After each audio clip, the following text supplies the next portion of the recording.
Director of the Council for Arab-British Understanding. He joins me now live from London. Chris, good to see you. Certainly a lot to unpack here. Let me start by talking about Secretary Blinken. This is certainly not the first time Blinken is visiting the region since the 7th of October.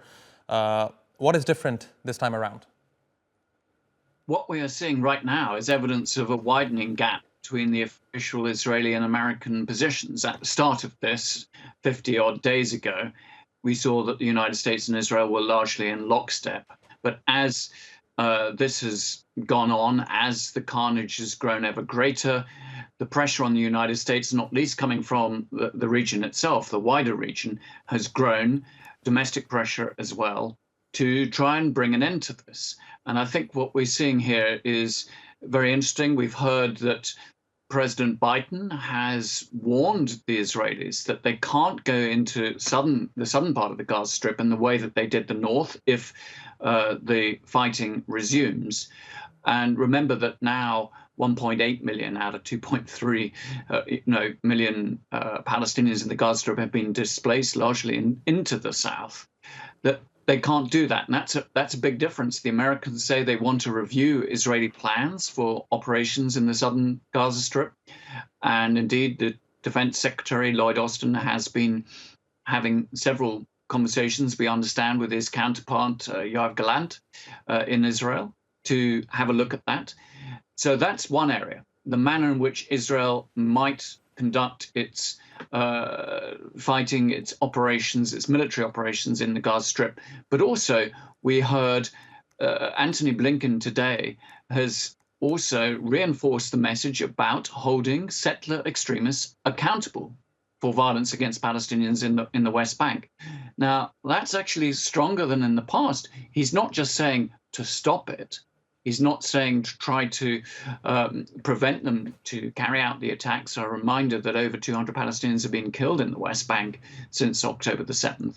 He's saying to hold them accountable. In other words, to use the force of law to arrest them. This is something that Palestinians will tell you, human rights organizations will tell you, anyone who's been to the West Bank will tell you, it doesn't happen that the settlers act in a climate of impunity. They feel they can do absolutely anything. So will the Israeli government listen to the warnings of its primary ally on this? Who knows? There are many in the Israeli government who are determined to see those settlers evict more Palestinian communities. They've already evicted about 15 or 16 since this chapter of the conflict began. And then the other thing that Secretary of State Blinken has made very clear today is that the United States wants to see tangible steps to advance a Palestinian state living in peace, freedom, and security alongside Israel.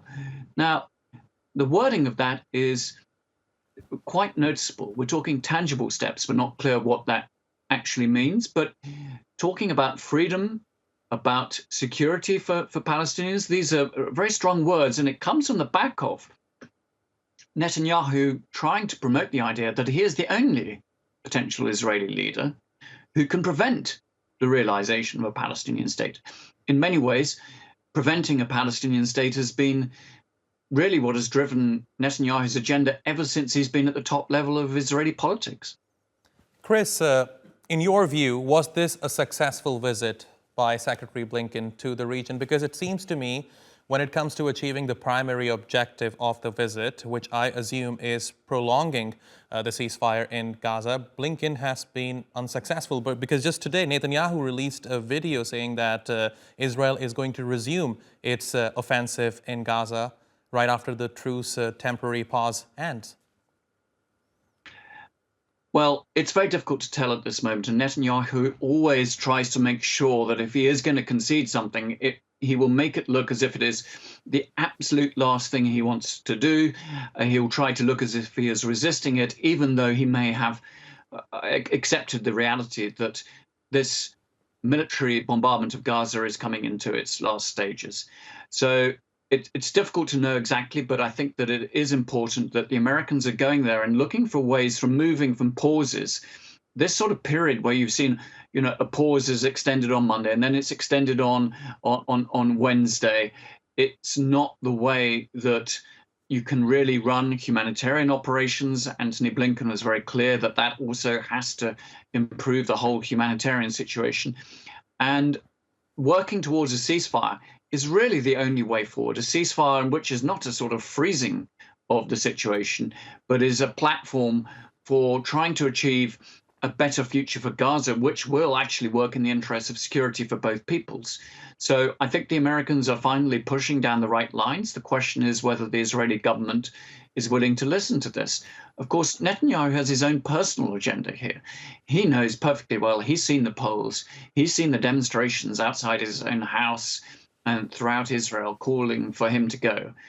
And whilst there is a conflict, whilst they are fighting, on the southern front with Gaza, with Hamas, he bets that he's going to be able to remain in office. A ceasefire that lasts more than a few days could well be the moment that he is ejected from office, and then he also might have to face a court. It could be a problem for his own liberty because, of course, he faces charges of corruption. So it's all very unclear at the moment. But I think that it is positive, at least, for those of us who want to see a ceasefire, who want to see an end to this carnage, that the Americans are beginning to make the right noises.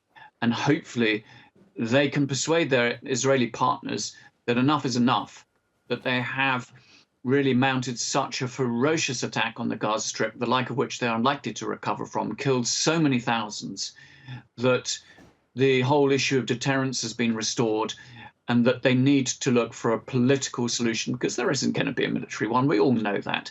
What really will be achieved by another month of bombing in the Gaza Strip, except for more destruction and loss of life? It's very hard to see some great strategic success coming out of that. And the temporary truce that you just referred to, Chris, is set to expire tomorrow, 5 GMT, and our correspondent Nizar Sadawi was telling us out of Gaza that no one really knows whether or not it is going to be extended. And as I understand, Hamas is using hostages to extend the truce with Israel. But my understanding is that the number of hostages is limited. At one point, Hamas is going to run out of hostages. So what happens when Hamas runs out of hostages? What do you think the future of the so-called truce deal will look like? Well, absolutely right. That is a question to which we may or may not ever get to find the answer. I think that, if we get to a situation where there could be a proper ceasefire, a long-term one, then it may be the case that Hamas agrees as part of that to release all the remaining hostages. If we find out what that sort of number is, and we get some sort of accountability for all those numbers. I mean, the 240 or so that were meant to be in Gaza, how many of them survived in all of this, and the Israeli bombing and everything else, and that detention. Let's hope that they are all released. But if it is another small release of hostages, I think there comes a point where the Israeli government will say, well, enough is enough, we're going to go back in. But of course, the release of these hostages within Israel has created its own momentum, that they want to see more. So I think the pauses within Israel are quite popular because of the release of hostages. You see these emotional scenes. For Palestinians, of course, they see the release of detainees as well, largely into the West Bank. And so it has created a dynamic where people really don't want to go back to the carnage that we saw, for 50 days. Now, there is going to be a time limit to that, as we all know. And the question really is whether American diplomatic pressure will be enough. Will it be enough to say this is the end and we have to move to some real serious deal making for a very different future? Chris Doyle, it's always a pleasure. Thank you very much for talking to us here on TRT World.